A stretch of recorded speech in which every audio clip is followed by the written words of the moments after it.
Hello friends, welcome to my channel. आप सभी UPSC candidates के लिए एक बहुत बड़ी खुशखबरी है। जो भी कैंडिडेट डिफेंस में जाना चाहता है तो उन्हें मैं बता दूं कि सीडीएस 1 2021 के फॉर्म्स आ चुके हैं। तो आइए इस वीडियो में हम इस वैकेंसी के सारी डिटेल्स को समझते हैं। सबसे पहले हम चलते हैं यूपीएससी की ऑफिशियल वेबसाइट पर। यहाँ पर आप देख सकते हैं यूपीएससी सीडीएस 1 2021 एग्जामिनेशन, इसके नोटिफिकेशन 28 अक्टूबर को पब्लिश हुए हैं। तो जैसे ही हम इस नोटिफिकेशन को क्लिक करते हैं, यहाँ पर आप इस पेज में देख सकते हैं इसके लिए एप्लीकेशन स्टार्ट हो चुके हैं। इसकी ऑफिशियल नोटिफिकेशन आप वीडियो के डिस्क्रिप्शन से इजीली डाउनलोड कर सकते हैं और इसके एप्लीकेशन के लिंक यहाँ पर एक्टिव कर दी गई है। यहाँ आप देख सकते हैं डेट ऑफ नोटिस 28 अक्टूबर और लास्ट डेट जो रखा गया है आपका 17 नवंबर। और आपको यहाँ से पार्ट 1 रजिस्ट्रेशन कंप्लीट करने के बाद रजिस्ट्रेशन नंबर से पार्ट 2 रजिस्ट्रेशन स्टार्ट करना होगा। तो आइए हम डिटेल में इसकी नोटिफिकेशन को देखते हैं। नोटिफिकेशन में मेंशन है UPSC CDS 1 2021 examination. Point number 3, last date for submission जो रखा गया है 17 नवंबर टिल 6 PM और एप्लीकेशन आप विड्रॉ भी कर सकते हैं 24 नवंबर से 30 नवंबर के बीच में। इसके लिए जो एडमिट कार्ड आपके जारी होंगे वो 3 हफ्ते पहले एग्जाम डेट के स्टार्ट होंगे। सबसे important point number of vacancies पे हम नजर डालते हैं तो अप्रोक्सीमेट नंबर ऑफ वैकेंसी जो आईएमए देहरादून के लिए रखी गई है वो 100 वैकेंसी। इससे आप मिलिट्री ज्वाइन कर सकते हैं। इंडियन नेवल एकेडमी 26 पोस्ट और Indian air force academy Hyderabad 32 post, officer training academy 170 post और officer training academy for women 17 post. जो 4th नंबर पे 170 पोस्ट हैं वो मेंस के लिए हैं और जो 17 पोस्ट हैं वो वुमेन के लिए हैं। तो इस प्रकार देख सकते हैं आप, काफी बढ़िया 345 पोस्ट आपके टोटल रखे गए हैं। सबसे इंपॉर्टेंट पॉइंट जो कैंडिडेट्स को डिसाइड करता है वो है एज लिमिट। तो एज लिमिट की बात की जाए for Indian military academy unmarried males रहेंगे और उनका एज लिमिट जो रहेगा 2 जनवरी 1998 से लेकर 1 जनवरी 2003। आपका एज लिमिट 20 से 23 साल इसमें रखा गया है। इंडियन नेवल एकेडमी सेम, आप 2 जनवरी 1998 से लेकर 1 जनवरी 2003 के बिलोंग होने चाहिए।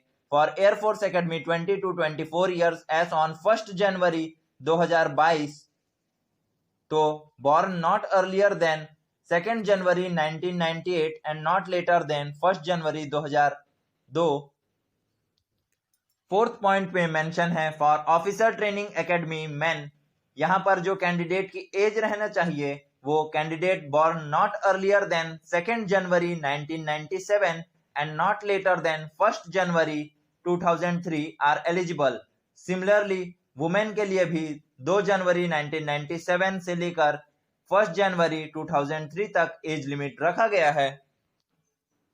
जो भी कैंडिडेट्स आईएमए, आईएनए, आईएफए के लिए एज लिमिट नहीं रखते वो ओटीए के लिए अप्लाई कर सकते हैं।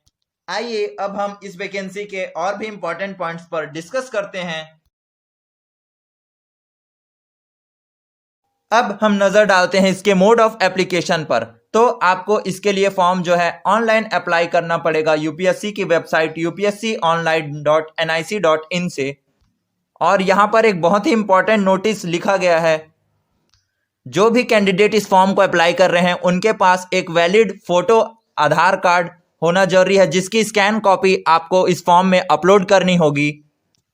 बात करते हैं स्टेप्स ऑफ एप्लीकेशन की। तो सबसे पहला स्टेप है आपको ऑफिशियल वेबसाइट upsc.gov.in या upsconline.nic.in को ओपन करना हो। एप्लीकेशन फीस इस फॉर्म के लिए 200 रुपए रखी गई है और SC, ST and women candidates free में इस फॉर्म को अप्लाई कर सकते हैं। अब बात करते हैं इन पोस्ट के लिए एजुकेशनल क्वालिफिकेशंस की। तो for Indian military academy and officers training academy graduation from any stream is accepted. मतलब कोई भी ग्रेजुएट स्टूडेंट इन दोनों पोस्ट के लिए अप्लाई कर सकता है।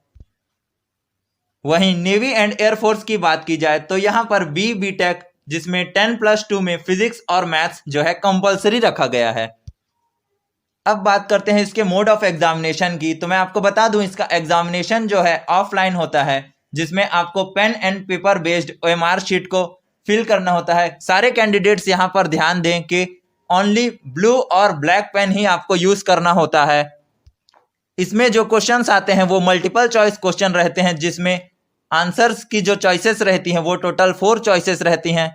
और हाँ, इसमें नेगेटिव मार्किंग जो है पर क्वेश्चन 0.33% का रहता है। तो पेपर सॉल्व करते समय इन सब बातों का ध्यान जरूर रखिए। बात करते हैं इसके पूरे सिलेक्शन प्रोसीजर के बाद। यहाँ पर आपका सिलेक्शन एक 3 स्टेज प्रोसेस है, जिसमें सबसे फर्स्ट स्टेप है आपका रिटन टेस्ट, देन होता है आपका एसएसबी इंटरव्यू, उसके बाद आपको मेडिकल एग्जामिनेशन के लिए बुलाया जाता है, उसके बाद फाइनली आपकी मेरिट लिस्ट बनकर तैयार होती है। करते हैं एग्जाम पैटर्न की, तो for Indian military academy, Indian naval academy and IFA air force के लिए जो एग्जाम पैटर्न रहेगा वो ऑलमोस्ट सेम रहता है, जिसमें आपका पहला पेपर जो रहेगा वो इंग्लिश सब्जेक्ट का रहता है, जो टोटल 2 आवर ड्यूरेशन का, जिसमें आपको 100 मार्क्स के 120 क्वेश्चन सॉल्व करने होते हैं। फिर सेकंड आपका रहता है जीके, जो 2 घंटे का पेपर रहता है, 100 मार्क्स। देन आपको एलिमेंट्री मैथमेटिक्स 2 आवर का पेपर रहता है, जो कि 100 मार्क्स कैरी करता है। यहाँ पर सबसे इंपॉर्टेंट बात यह है कि ये तीनों पेपर आपको एक ही दिन सॉल्व करने होते हैं, एक ही एग्जाम सेंटर पर। मतलब आपका जो टोटल रिटन एग्जाम का मार्क्स है वो है 300 मार्क्स, और आपको टोटल 6 घंटे एग्जाम दिलाना होता है। वहीं ऑफिसर्स ट्रेनिंग एकेडमी की बात की जाए तो इसमें सिर्फ आपके 2 ही सब्जेक्ट होते हैं, इंग्लिश और दूसरा जीके। ये दोनों के एग्जाम आपको 2-2 घंटे के दिलाने होते हैं। मतलब आपके टोटल 4 घंटे में आपको 200 मार्क्स के क्वेश्चन बनाने होते हैं। हमें 41 एग्जाम सेंटर पर रखे गए हैं, जिसके नाम है अगरतला, अहमदाबाद, ऐजवाल, बेंगलोर। इस पेज में मैंने सारे एग्जाम सेंटर के नाम मेंशन किए हैं, तो आप लोग वीडियो को पॉज करके देख सकते हैं कि आपका नियरेस्ट एग्जाम सेंटर कौन सा रहेगा, और इस हिसाब से फॉर्म को फिल कर सकते हैं। इस एग्जाम को फाइनली क्लियर करने के बाद आपको मेरिट के बेसिस पे कौन से रैंक ऑफर की जाती है, तो आपको टोटल जो रैंक ऑफर किए जाते हैं वो टोटल 2 रैंक रहते हैं। एक होता है लेफ्टिनेंट और सेकंड होता है आपको कैप्टन इन इंडियन आर्मी। जिनकी सैलरी स्ट्रक्चर की बात की जाए तो फॉर लेफ्टिनेंट पोस्ट आपकी जो बेसिक सैलरी स्टार्ट होती है वो है 56,000 रुपीज प्लस अलावेंसेस। वहीं कैप्टन लेवल की बात की जाए तो 61,300 रुपीज प्लस अलावेंसेस। मतलब आपकी जो टोटल इन हैंड सैलरी रहने वाली है वो फर्स्ट सैलरी आपको 70,000 रुपीज के आसपास मिलने वाली है। यहां पर इस पिक्चर में मैंने क्लियरली इंडियन आर्मी के सारे रैंक्स के बारे में डिटेल में दिखाया है, जिसमें आप ये देख सकते हैं कि आपको फर्दर प्रमोशन के बाद कौन कौन सी पोस्ट ऑफर की जाती है। तो लेफ्टिनेंट के बाद आपको कैप्टन, उसके बाद major, then lieutenant colonel, then colonel, brigadier, major general. इस प्रकार आपका जो है प्रमोशन होता है। का एग्जाम क्लियर करने के बाद आपको इंडियन एयरफोर्स में एक फ्लाइंग ऑफिसर की जॉब जो है ऑफर की जाती है, जिसके बाद आपको फर्दर प्रमोशन होके squadron leader, wing commander, group captain या एयर कमोडोर भी बनाया जाता है। सिमिलरली आपको इंडियन नेवी में सब लेफ्टिनेंट एंड लेफ्टिनेंट पोस्ट के बाद लेफ्टिनेंट कमांडर की पोस्ट ऑफर की जाती है, जिसके बाद फर्दर आपको प्रमोशन के तौर पर कमांडर, कैप्टन और कमोडोर की पोस्ट ऑफर की जाती है। अब फाइनली बात कर लेते हैं कि इस एग्जाम की कट ऑफ कितनी रहने वाली है। तो CDS 1 एग्जामिनेशन 2019 की जो कट ऑफ मार्क्स है वो for Indian military academy 116 marks, Indian naval academy 105 marks, Indian air force academy 129 marks. ये सारे नंबर्स इस पे डिपेंड करते हैं कि उस पर्टिकुलर पोस्ट के लिए कितने कैंडिडेट्स ने अप्लाई किया हुआ है।